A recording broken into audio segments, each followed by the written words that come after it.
Remember those movies that just stick with you? In 1986, Crocodile Dundee was that movie. Some cast members found love, others walked away from fame, and a few left us far too soon. From unexpected romances to complete life transformations, their stories will surprise you. So, what really happened to this cast after the camera stopped rolling? Linda Kozlowski's journey is like something out of a movie. In 1986, the 28-year-old Broadway actress landed the role of Sue Charlton, a spirited reporter who falls for a charming bushman. Little did she know this role would completely change her life. Her chemistry with Paul Hogan wasn't just excellent acting, it was real life unfolding before our eyes. Linda's performance was so good that she got a Golden Globe nomination, and even better, it resulted in a fascinating love story. Linda and Paul got married in 1990, a marriage that made headlines because Paul had divorced his wife of many years to be with her. But Hollywood isn't always kind to its stars. While the Dundee films made Linda famous, it was challenging for her to find meaningful roles afterwards. Her frustration grew with each B-movie offer. In a heartbreakingly honest confession, she revealed, "These straight-to-video schlocky films I was getting were giving me an ulcer because I was the only one on the set that cared about anything." Between her artistic frustration and her desire to start a family, she made the bold choice to walk away from acting in 2001. The fairy tale romance with Hogan didn't last either. They divorced in 2014, citing the simple but profound reason that they just didn't have anything in common. Today, Linda is 67 years old, and she splits her time between Los Angeles and Marrakesh, where she runs a tourism business with her new partner, Moulay Hafid Baba. Unlike Linda, John Mayall was already a legend in Australia when he stepped into Walter Wally Riley's shoes. John started doing radio plays as a kid. He toured with Shakespeare companies and received an OBE from the Queen in 1979. In his role as Wally, he wasn't just Mick's sidekick. He was the heart of Crocodile Dundee as he brought warmth and authenticity to every scene. His last role was in Crocodile Dundee 2 in 1988, and tragically, he was found dead at his New South Wales home the following year. He succumbed to cirrhosis at the age of 55. His wife, Bunny, and 2 children remember a man who brought joy to millions. The locals at the Oaks Pub in Neutral Bay loved him so much they named their bar after him, the John Milan OBE Bar. The bar still bears his name today. John might have given Crocodile Dundee its heart, but Paul Hogan was its soul, propelling the film to global fame. Paul's story reads like an Australian fairy tale with a bittersweet twist. Before he was Mick Dundee, he was entertaining folks as a tap-dancing knife thrower on New Faces. Talk about versatility. The Paul Hogan Show had already made him a household name in Australia, but Crocodile Dundee, that turned him into an international sensation at the age of 47. Not bad for a guy who started as a rigger on the Sydney Harbour Bridge. But fame came with its price tag. His romance with Linda Kozlowski led to what Australian media dubbed Australia's ugliest celebrity divorce from his first wife, Nolene Edwards. Then there were the career choices. He famously turned down the lead in Ghost, opting instead for sequels that never quite captured the original's magic. From 2003 to 2010, he battled tax authorities, though he was eventually cleared and even joked, "I did them like a dinner."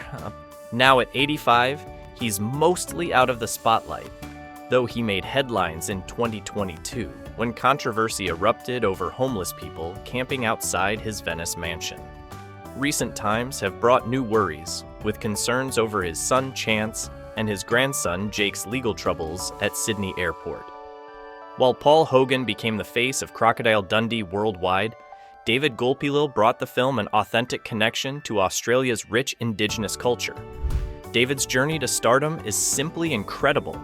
Born in Arnhem Land, he was a traditional ceremonial dancer and hunter with the Yolngu people before anyone thought about putting him in front of a camera. His role as Neville Bell in Crocodile Dundee showed the world a different side of Indigenous Australia. But it was just the beginning for this remarkable talent. After Dundee, his star really began to rise. He earned nominations left and right for Rabbit Proof Fence, then wowed critics in The Tracker and The Proposition. In 2014, he won the Best Actor award at Cannes for Charlie's Country. But behind the accolades, David fought personal battles. In 2006, he made headlines for brandishing a machete during an argument. He was later cleared when the court recognized it as a cultural tool. Life got tougher when alcohol fueled several domestic violence incidents that got him imprisoned. After prison, he achieved sobriety and returned to acting with renewed purpose. In 2017, Gulpilil was diagnosed with lung cancer, which he fought bravely until 2021 when he passed away. He left behind 3 wives, 7 children, and a legacy that opened doors for Indigenous actors in Australia. From David's groundbreaking journey, we move to Reginald VelJohnson, who turned a small role as Gus the limo driver into a launch pad for an incredible career. Remember that friendly face behind the wheel? 2 years later, he was trading quips with Bruce Willis as Al Powell in Die Hard. Talk about a career upgrade. He made that police officer role his signature, appearing in Die Hard 2, Turner and Hooch, and countless TV shows. You've probably seen him in CSI Crime Scene Investigation, That's So Raven, or Will and Grace. He became television's go-to authority figure. In 2017, his fans got a scare when a website falsely reported his death from a heart attack. The good news? At 72, he's still going strong, popping up in shows like The Rookie and Call Me Kat. Sometimes the smallest roles lead to the biggest journeys. Speaking of fascinating paths, Steve "Crusher" Rackman's journey to playing Donk is one for the books. Before he was melting hearts with that famous kiss scene with Mick Dundee, he was bringing crowds to their feet as a professional wrestler. Imagine facing Andre the Giant in front of thousands of roaring fans. That was Steve's life. The nickname Crusher wasn't just for show. He appeared in all 3 Crocodile Dundee films, making Donk a fan favorite.